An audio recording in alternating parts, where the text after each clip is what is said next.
परिवार परिवार शब्द का निर्माण रिश्ते नाते विषय वस्तु रिश्ता धरती पर जो भी कुछ निर्माण किया है सब मनुष्य ने किया है। मनुष्य एक प्रजाति है जैसे कुत्ते बिल्ली सूअर गधे की प्रजाति है।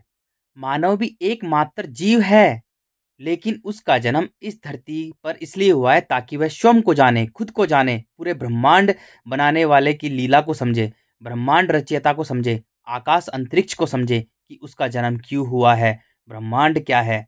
सभी जीव जंतु पशु पक्षी बच्चे पैदा करते हैं और उन्हें स्वतंत्र छोड़ देते हैं, पाल पोस कर स्वतंत्र छोड़ देते हैं, मन को खाली रखते हैं, किसी भी मिट्टी से बनते नहीं हैं।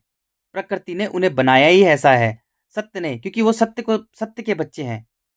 पशु पक्षी बच्चे पैदा करके पाल पोस कर स्वतंत्र छोड़ देते हैं। स्वतंत्रता आकाश अंतरिक्ष का प्रतीक है, खुलापन खालीपन का प्रतीक है। मानव पहले स्वयं को जाने, आराम से खुद एक नर और मादा आपस में मिलके बैठे, स्वयं को जाने, खुद को जाने कि हम क्यों हैं। उसके बाद में स्वयं को जानने के बाद में मन को खाली करके सत्य से जुड़े। जैसे मिट्टी से मिट्टी मिल रही है, जल अग्नि वायु से वायु मिल रही है, ऐसे ही मन जो है वो आकाश तत्व है, वो स्पेस अंतरिक्ष है। तो अपने स्पेस को स्पेस में मिलाएं, अपने मन को पूरी तरह से खाली करके उस खाली में मिलाएं जिसमें सब कुछ भरा हुआ है, सारे स्टार प्लैनेट गैलेक्सीज भरी हुई है। ये मानव का कर्तव्य है।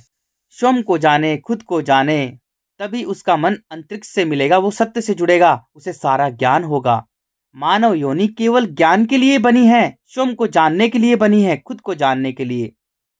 स्वयं को जानने के बाद में दोनों आराम से नर और मादा फिर आराम से बच्चे पैदा करें, फिर उस बच्चे को भी सत्य तक लेके जाएं।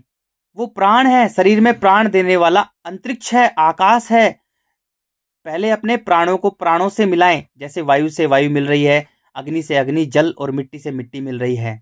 मानव अपने प्राणों को प्राणों से मिलाए।